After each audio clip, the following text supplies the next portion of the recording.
I'm honored to be here this morning to officiate at the groundbreaking ceremony for the Matavolivoli Stage 2 civil construction works, which is another milestone in providing affordable and decent housing to all Fijians by the Bainimarama government.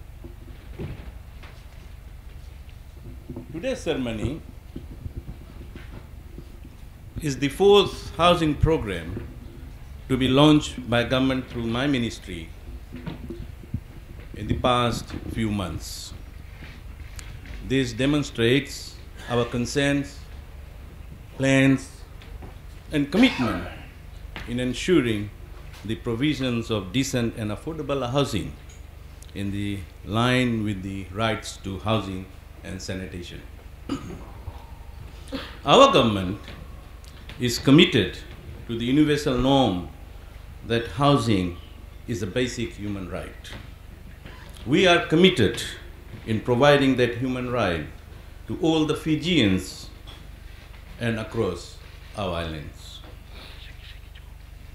Ladies and gentlemen, the Matavolivoli housing project will produce 420 residential lots.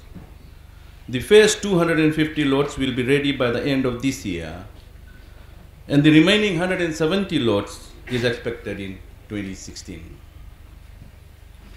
The past week has seen the Honorable Prime Minister launch a number of high priority projects covering various aspects of housing, from housing development projects to emergency fire assistance.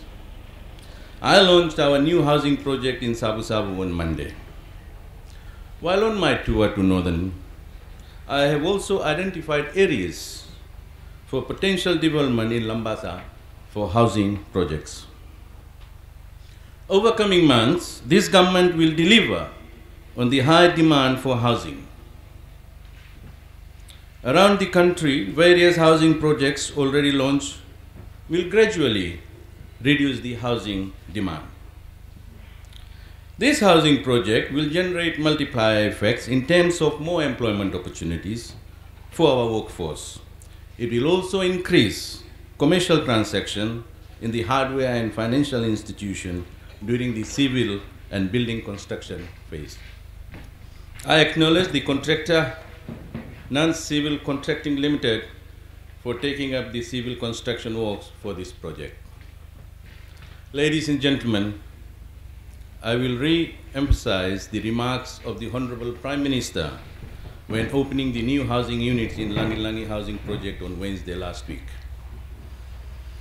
He appealed on the need for partnership with the private sector, development partners, and non-government organizations to assist the commitment by the government to provide decent and affordable housing for all Fijians. Therefore, I deeply acknowledge and appreciate that this $8.5 million project would not have been possible without the assistance of the Itoki landowners from Sonaka village. Can we all put our hands together and say thank you? I also invite other landowning units that wish to utilize their land in this way to contact government or housing authority on the way forward. Ladies and gentlemen, there has never been a better time in Fiji's housing history to own your own home. Government has introduced new policies aimed at providing more decent and affordable homes. This includes land bank to provide land including for housing development, low interest home loans from commercial banks and financial institutions, tax refunds for the new homeowners to build their homes, price control on building and construction materials, new housing grant for the first home buyers, and house fire victims, among others. Ladies and gentlemen, coming back to this project, I would like to thank the Board of Directors and the hard-working team at Housing Authority for working extremely hard in reaching this stage. On this note, I have great pleasure in officiating at the groundbreaking ceremony of the Matavolivoli Stage 2 civil construction works. Thank you, Vinaka and Dhanyavad.